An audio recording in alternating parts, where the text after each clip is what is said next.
안녕하십니까. 세무사 조길주입니다. 이번 시간에는 신규 개원 절차와 세금관리, 그 첫 번째 시간인 세금관리 중심으로다가 살펴보고자 합니다. 신규 개원을 할 때 자금 조달을 자기 자금으로 조달하는 경우하고 타인 자금으로 조달하는 경우가 있는데요. 자기 자금으로 조달하는 경우에는 순수하게 자기 자금으로 하는 경우, 또 친인척으로부터 증여를 받아서 그 증여 자금으로 개원하는 경우, 또 세 번째로 창업 자금에 대한 증여세 과세 특례 제도를 활용하는 경우로 나눠볼 수가 있겠습니다.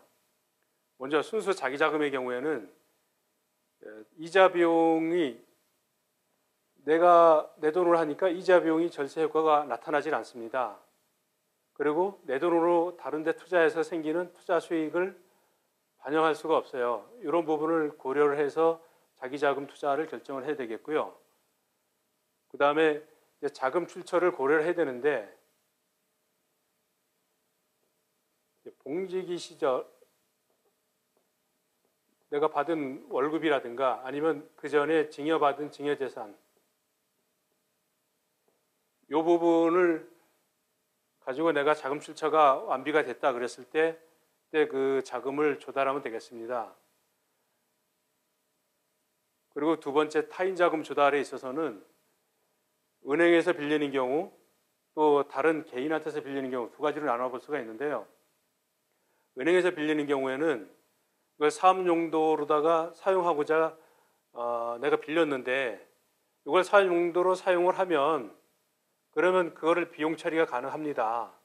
근데 이거를 사업 용도로 빌려가지고 뭐 집을 산다든가 자동차를 그 사업 용도가 아닌 자동차를 산다든가 이랬을 때는 요거는 비용 처리로다가 그럴 경우에는 할 수가 없어요. 그래서 이걸 주의해야 되고요. 그리고 자기 자금이 있는 경우에도 자기 자금을 투자를 해서 그 생긴 투자 승리하고 내가 은행에서 빌린 요거에 대한 절세 효과, 그 이자에 따른 절세 효과를 비교를 해서 얻은 것이 더 유리하냐. 설사 내 자기 자금이 있다 하더라도 차입금에 따른 이자 비용의 절세 효과가 더 크면 차입금을 활용하는 것도 좋은 방안이 되겠습니다. 그리고 두 번째, 개인 자금을 차입금으로다가 이제 하게 되는 경우가 있는데요.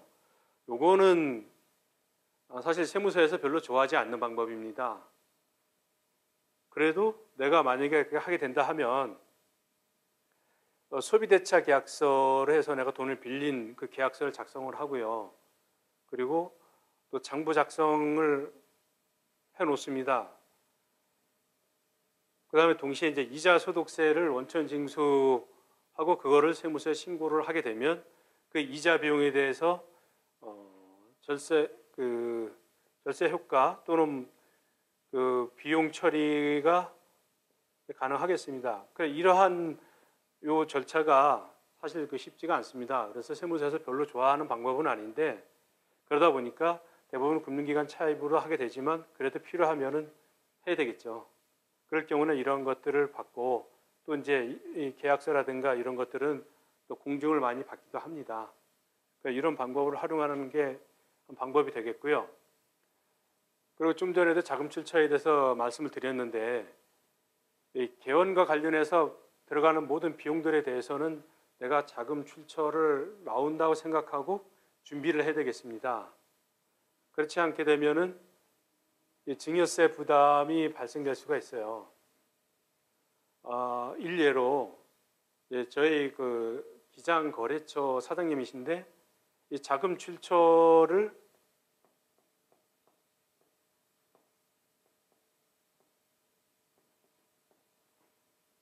이걸 본인이 제대로 하신다고 하셨어요.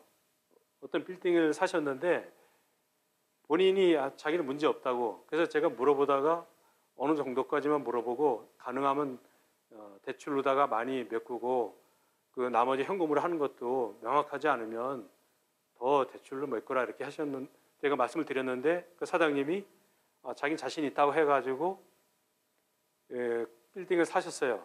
근데 그 빌딩에 대해서 세무서에서 자금 출처 조사가 나온 겁니다. 그래서 우리 사장님이 약 10억 정도를 추징을 받았어요. 그래서 이 자금 출처 대비하는 것이 굉장히 중요합니다. 원장님들도 쉽게 보시면 안 될 것 같습니다. 그리고 이제 신규 개원 시 증빙이 있는데요. 받아야 할 증빙은 세금계산서, 계산서, 신용카드 영수증, 현금 영수증인데 이 계산서는 저걸 얘기해요. 면세사업자들이 발행하는 거를 얘기하는 거예요. 그냥 우리가 흔히 어디 그 조그만 구멍가게 가서 계산서 받는 그 계산서가 아닙니다. 이거는 이 과세사업자한테 받는 게 세금계산서고 면세사업자한테 받는 게 이 계산서입니다. 착오 없으시기 바라고요. 그리고 이제 사업자 등록을 하기 전에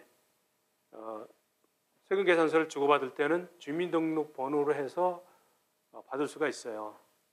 꼭 사업자 등록을 해서 사업자 번호로만 받는 건 아닙니다. 주민등록번호도 받을 수가 있습니다. 그리고 경비 처리 방법을 간단하게 살펴보면 이게 굉장히 여러 가지가 복잡한 방법들이 있는데 여기서는 간단하게 두 가지만 살펴보겠습니다. 비품 등에 대해서 자산을 취득했을 때 요거는 감가상각을 통해서 보통 4에서 6년을 얘기를 하는데 이 감가상각을 통해서 비용을 나눠서 처리하게 됩니다. 그리고 접대비라든가 소모품비 같은 경우에는 그 지출한 연도, 지출한 당해 사업 연도에 비용으로 바로 처리할 수가 있겠습니다.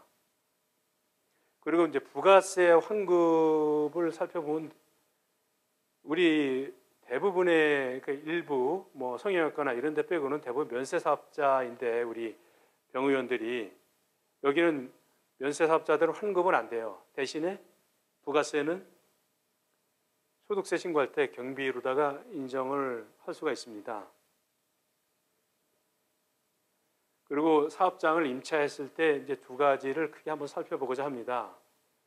사업장을 임차하게 되면 이걸 내가 보증금을 넣고 임차를 할 것이냐 아니면 월세를 주고 임차를 할 것이냐 그 중간의 형태를 취할 것이냐 이렇게 되는데 어찌됐든 간에 우리가 보증금이 금액이 크다 보니까 이 보증금을 빌려서 이거를 그 건물주한테 줘야 돼요. 이랬을 때 보증금을 빌렸을 때 그 차입에 따른 그 이자 비용하고 내가 매월 부담하는 월세 비용하고 무엇이 더 절세 효과가 있느냐 요거는 잘 따져봐서 선택을 할 필요가 있겠습니다. 그래서 내가 의사결정을 할 때 이런 부분은 고려를 해야 될 것 같고요.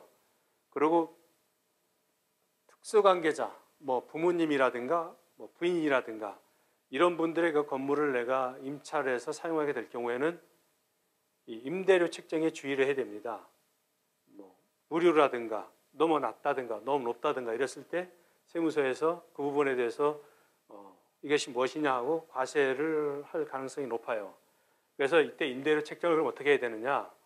그래서 세법에서는 적정 임대료를 갖다가 그 부동산에 대한 그 시가에다가 50%를 곱한 거에 보증금을 뺀 거에 대해 정결금 이자로다가 계산한 금액을 적정하는 임대료로 봅니다.